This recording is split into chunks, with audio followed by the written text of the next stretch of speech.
سلام كورة تقاتلتي كما يتقنيو زي أب هارموني ميديا أنا أربونا باخم نايزينا مزيد مدب كوينو أبز سومون زي أبز هاجر بشودن هنا بأوروبا كابز تفتصم عبيت نجارات نباخم نبلو لرستوينو نلو مخاخم لمود كلتر استحيزالكم قريبا له أتي قدام يا رأستي أب شودن أزارا بخوين زغنين وزحت سبات كالشغل زغنين እቲ ናይ ዜግነት ዝወሰዱ ሰባት ኣብ ገበን ዝኣተዉ ዜግነቶም ክሰሓቡ ክኽእል ኣለዎ ዝብል ኣብ ብኤስዲ ዝበሃል ስፈሬ ዲሞክራተና ዝበሃል ሰልፊ ዝቐረበ ሓሳብ መዛረቢ ኮይኑ ዝቐነየን ሴንትራል ፓርቲ እውን እዚ ክኸውን የብሉን ኢሎም ሓሳብ ዘቕረብሉ ነጥቢ ኮይኑ እቲ ካልኣይ ኣርእስቲ ከዓኒ ንብዙሓት ኣሻቒሉ ዝቐነየ እዚ እውን ጉዳይ ተኽእሎ ናይ ኩናት ሽወደን ናብ ኩናት ምእታው ዘለዎ ተኽእሎን እቲ ሓደጋ ኣናኢስካ ንርአ ከም ዘሎን ዝተዋህበ መግለፂ ዝተዋሃበ ሪኣክሽን ንዕኡ ዝምልከት ናባኹም ከነብል ኢና በቲ ቀዳማይ ኣርእስቲ ክንጅምር ኢና ኣብ ሽወደን ሓደ ሰብ ዜጋ ዝኾነሉ መንገዲ ኣዝዩ ቀሊል ኣሎ ብቐሊል ዜጋታት ይኾኑ ኣለዉ ቋንቋ ሽወደን ዘይክእሉ ነብሶም ዘይክእሉ እዚኦም ብዙሓት ከምዚ ይኾኑ ኣለዉ እሞ እዚ ክኸውን ኣይግባእን እዩ እዚ ዝኸይድ ዘሎ ኣገባባት ልክዕ ኣይኮነን ብዝብል ብዙሓት ዘቕርብዎ ሓሳባትን ብዙሓት ከምኡ ክኸውን ኣይግብኦን እዩ ዝብልዎ ነጥብታትን ክመፅእ ቀኒ ኣሎ እዚ ካብቲ ኣካታዓ ኮይኑ ዝቐነየ ሓደ ንከምኡ ዘምፅእ ዝቐነየ እንታይ እዩ ገበን ዝገበሩ ንዖም ክሰሓብ ክኽእል ኣለዎ ዜግነቶም ዝብል ሓሳብ ዝቐረበ ኮይኑ እዚ ዜግነት ናይ ምስሓብ ነገር ግን ብሕጊ ስለ ዘይፍቀድ ሕጊ ክቕየር ኣለዎ ዝብል ሓሳብ እዩ ዝቐርብ ሓሳብ ስለ ዝቐረበ ጥራሕ ሰባት ገና ኣብ ሓደ ፓርቲ ኣብ ናቱ ውሽጣዊ መምርሒ ከምኡ ሓሳብ ኣቕሪቡ ገና እቲ መስርሕ ንኽቕይር ዘለዎ ተኽእሎ ነዊሕ ግዜ ዝወስድ ከሎ ሰባት ግን ኦልሬዲ ከምዚ ሎሚ ተኣውጁ ንፅባሒቱ ተተግቢሩ ዝኸይድ ዘሎ ዓይነት ኮይኖም ክሻቐሉን ክስንብዱን ገለ ክትሪኡ ከለኻ እዚ ንምንታይ ከምኡ ድኸውን ደሎ ንምንታይ ማዕረ ክንዲ ዝሻቐሉ ከምኡ ዘይኮነ ከሎ እቲ ነገር ኢልካ ከም ትሓስብ እዩ ዝገብረካ ስለዚ እዚ ክኸውን ዘይግብኦ ልክዕ ደይኮነ ሰባት ክሻቐሉሉን ክጭነቁሉን ዘይግባእ ይጭነቁሉን ይሓስቡሉን ስለ ዘለው ከምኡ ከዓ ስለ ዘይኮነ ክጥንቀቕ የግባእ እቲ ሰብ ዘየሻቕል ነገር ከሻቕሎ ይግባእ ብሓፈሻ ግን እቲ ናይ ዜግነት ዝምልከት ይኹን ኩሉ ናይ ኢሚግሬሽን እንዳሓደረ እንዳተረረ ኸይድ ከም ዘሎን እንዳኸበደ ኸይድ ከም ዘሎን ሰባት በብውልቅብ ከባቢኡ ስለ ዘይበፅሑ ደሎ እምበር ኣዝዮም ብዙሓት ሰባት ካብዚ ሃገር ይስገጉ ከም ዘለውን ኣሲርካ ብዙሕ ከየፅናሕካ ምስጓግ መስርሕ ይካየድ ከም ዘሎን እዚ ግን ዜጋ ንዘይኮኑ ሰባት እዩ ዜጋ እንተኾንካ ዝመፅእ ነገር ገና መስርሑ ነዊሕ እዩ ሓፈሻዊ ግን ኤውሮጳ ብሓፈሻ ሽወደን ከዓ ብፍላይ ይቕየር ከም ዘሎም እቲ ወፃእተኛታት ናይ ምፅላእ ነገራት እንዳገፍሐ ይኸይድ ከም ዘሎን ሰብ ከዓ ነዚ ርዮ ኣብ ዝቕፅል ምርጫታት ነቲ ንቡር ፖለቲካ ዝነበረ ናይ ሽወደን ወላ እኳ ከምቲ ዝነበረ ኣይመለስ ዝሓሸ ንክኸውን ግን ግቡእ ተርኡ ክፃወትን ኣብቲ ፖለቲካዊ ስታፊኡ ክዕብን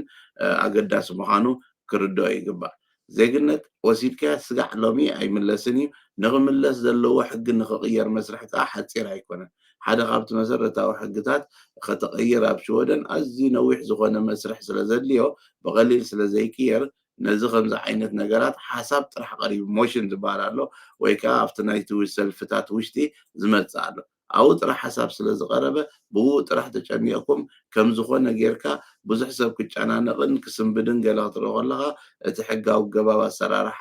ከመይ ጌርካ ሕግታት ትቕይር ምፍላጥ ከም ዘድልን ንዕኡ ተኸታቲልካ ምኻድ ከም ዘድልን ኣካል ትነብሮ ዘለካ ሕብረተሰብ ኮንካ ከዓ ዘሻቕል ከሻቕለካ ዘየሻቕል ግን ከሻቕለካ ከም ዘይግባእ ምፍላጥ ከድሊ ስለዚ ብዛዕባ ጉዳይ ዜግነት ወላ ሓንቲ ዝተቐየረ የለን ገና ትሬኒንግ ተጀመረ ኣሎ ምርመራ መፅናዕቲ እንታይ ክግበር ይከኣል ክሰሓብ ይከኣል ዶ ተኽእሎ ኣሎ ድዩ ወይስ ፈተና ድዮም ክጅምሩ ቋንቋ ብዛዕባ ሕብረተሰብ ሽወደን ድዮም ፈተና ክጅምሩ ዝብል መፅናዕቲ ዝኸይድ ኣሎ እዚ መፅናዕቲ እዚ ተፀኒዑ ተወዲዩ ምስ መፀ ከዓ ክነቕርበልኩም ኢና እንታይ እዮም ኢሎም እንታይ ይሓስቡ ኣለዉ እንታይ ይኸውን ከዓ ከም ሚድያ ንዕኡ ኣኪብና ፀብፂብና ናባኹም ከነምፆ ምዃንና እዚ ቃል ንኣቱ እዚ ድሕሪ ምባል ናብቲ ካልኣይ መሰጋገሪ ክሳብ ንኸይድ በዚ መዋዓውዒ ክገድፈኩም እየ ኣብቲ ካልኣይ ኣርእስቲ ስጋዕ ንራኸብ ነዚ መዋዓውዒ ተኸታተሉ ሕጉስ ብስራት ንወለዲ ሓዳስ ናይ ህፃናት መፅሓፍ ውርሻ ቆልዑ ብዛዕባ መፅኣ ደቅና እንታይ ንሓስብ ደቅና ቋንቋ ዲኦምን ባህሎምን ከየጥፉ ንስከፍ ዶ نزي شجر تفتح حداثنا هيسانات مصحف ورشا قلعو بركز بلو صنصوياتن زانتاتاتن عداليا بحبراو سئل وكيبا انها الجوباء تبلكم هيسانات قانقو من بحلو من نخفلتو تحجز حداث مصحف ورشا قلعو بحن اللمدن وقعنياتان بمنقد صنصوي تحبر بلست مصحف ندقنا زل علما ورشا تلقسن نهيسانات دقنا اتخسكسن حداث مصحف ورشا قلعو ቋንቋ ትግርኛ ክመልኩ ትሕግዝ መሃርን ሓባርን ጽንጽያትን ዛንታታትን ሒዛ እንها تقريبا مصحف ورشا قلعو غزياو زيكونه نبار ورشا نغزمم دقنا نزن مغبار ورشا حصانات زل علماوي هيابيان دقنا مصحف ورشا قلعو نزا مصحف نمونان بزدراشا توكسو ويون بقطتا بز ويب سايتنا كتأززو يكاليو مصحف ورشا قلعو سلام كبرات تخاتلتي تملسناكم علنا اتي ابقال اي رسنا قريبنا زلنا ጉዳይ ብዛዕባ ናይ ኣብ ሽወደን ዝተዋህበ መጠንቀቕታ ናይቶም ናይ ውትድርና መራሕቲ ኣብ ዝሃብዎ ቃል ዝሓለፈ ሰሙን እቲ ተኽእሎ ናይ ኩናት ዝብል ዘረባ ምስ መፀ ኣብ ሽወደን ኣዝዩ ሻዕላ ፈጢሩን ብዙሕ ሕቶን መልስን ከስዕብ ቀኒዩ ኣብ ውሽጢ እውን ሽወደን ከምዚ እንተኮይኑ እንታዮም ክገብሩ ወፃእተኛታት ዝብልን ዝተፈላለየ ሓውሲ ላግፂ ዝመስል ግን ከዓ ነቲ ሻዕላ ናይቲ ሰብ ዘርኢ ብዙሕ ነገራት ክመፅእ ቀኒ ነይሩ እዚ ነቲ ናይ ዓዲ ፕራይም ሚኒስተር ሕጂ ብድሕሪኡ ዝበሎ ተጋነነ እዩ ከምቲ ዝተባህለ ኣይኮነን ተሓደጋ ዝብል ኣብ ቦትኡ ከሎ which means እቲ ዘሻቅል ኣይኮነን ግን ከዓ ምጥንቃቕ የድሊ ዝብል ንዑ ነቲ ምጥንቃቕ ኣተኩሮ ክወሃቦ ተባሂሉ ዝኸይድ ዘሎ እምበር ናይ ተኽእሎ ኩናት ዝበፅሕ ኣይኮነን ዝብል እውን ንዑ ዘተሃዳድእ መግለፂ ሂቡ ቀኒ ነይሩ እዚ እንታይ እዩ እቲ ሓደ በቲ ሓደ መስርሕ ናይ ኔቶ ምእታው ናይ ሽወደን ብቱርኪ ተኸልኪሉ ዝነበረ ሱ ፓርላማ ድሚፀምሉ ከም ዝተቐበልዎን ሕጂ እውን ሃንጋሪ ተሪፋ ከም ደላ ንዑ እውን ክሰርሕሉ ምዃኖም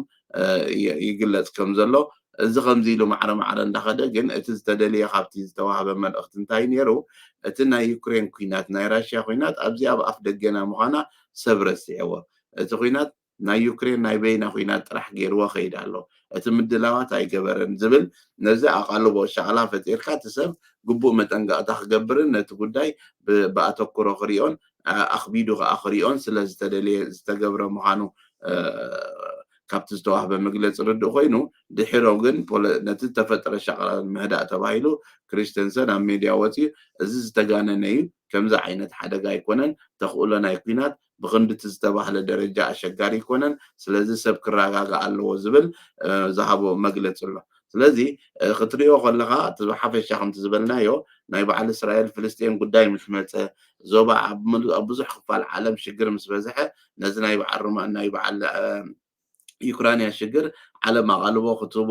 ከይከኣለት ምስ ተረፈት ዝመፀ ሓሳብ ምዃኑ ርኢና እዚ ግን ኣብ ነፍሲ ወከፍ ገዛ ሕጂ ፅባሕ ገለ ተባሂሉ ዘሻቅል ዘይኮነ ክትገብሮ ዝግባኣካ ጥንቃቄታት ኣብ ውሽጢ ጌርካ ንክትፀንሕ ተባሂሉ ዝግበር ዝነበረ ምዃኑ ድሒሩ ዝወፅእ ዘሎ ፀብፃባት ኣሎ እሞ እቲ ሰብ ሰንቢዱ ኣብ ምስንባድን ኣብ ሸቕላን ከኣቱ ግቡእ ስለ ዘይኮነ ነቲ ድሒሩ ዝተዋህበ መግለፂ እውን ሰብ ክከታተሎ ኣብዚ ምስ መፀ ዝመፅእ ዝቐነየ ብዙሕ ከም ኮሜዲን ገለን ከምፅዎ ዝቐነዩ እንታይ እዩ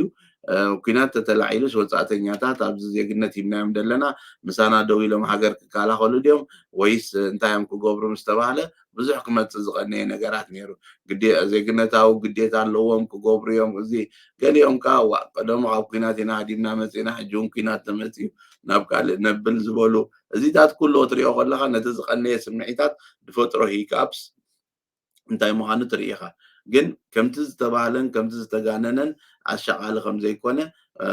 ፕራይም ሚኒስተር ናይዚ ሃገር መፂኡ ከምኡ ኢሉ ገሊፁ ስለ ዘሎ ሰብ ህዝቢ ክረጋጋእ እቶም ኩላትኩም ተኸታተልትና እውን ክትረጋግኡ ምርግጋእ ማለት ግን እቲ ክትገብሮ ዝግባእ ጥንቃቐ ክትሕዝዎ ዝግባእ ነገራት ዝበሃል ዘሎ ከዓ መሓዙ ኣገዳሲ ምዃኑ ነቲ ኩሉ ሻዕ ኣብ ከምቲ ነቲ ዝበሃለካ ኣብቲ ትነብሮ ከባቢ ሰሚዕካ ኣካልቲ ሕብረተሰብ ኮንካ ኩሉ ክትገብር ተደየለ ከምቲ ትርእይዎ ኖ ዜና ምፅኢልካ ሎሚ ክንዲ ዝበረድ ኩሉ ማኪና ይተሓዙ እንዳበሉካ ኣብ ፅርግያ ከይድካ ምስ ማኪና ሓገዝ ክትብል ተኾንካ ኣካል ናይቲ ትነብሮ ሕብረተሰብ ኮንካ እቲ ዝመፅእ ሓበሬታ ከዓ ብኡ መጠን ክትቅበሎ ከም ዝግባእ ምርኣይ ከድሊ እናበልና ንሎሚ ዘዳለናዮ መደብ ኣብዚ ናባኹም ደው ከነብል ኢና ኣብ ዝቕፅል ሰሙን ብተመሳሳሊ ርእይቶ ስጋዕ ንመለሰኩም ሰላም ቀንያት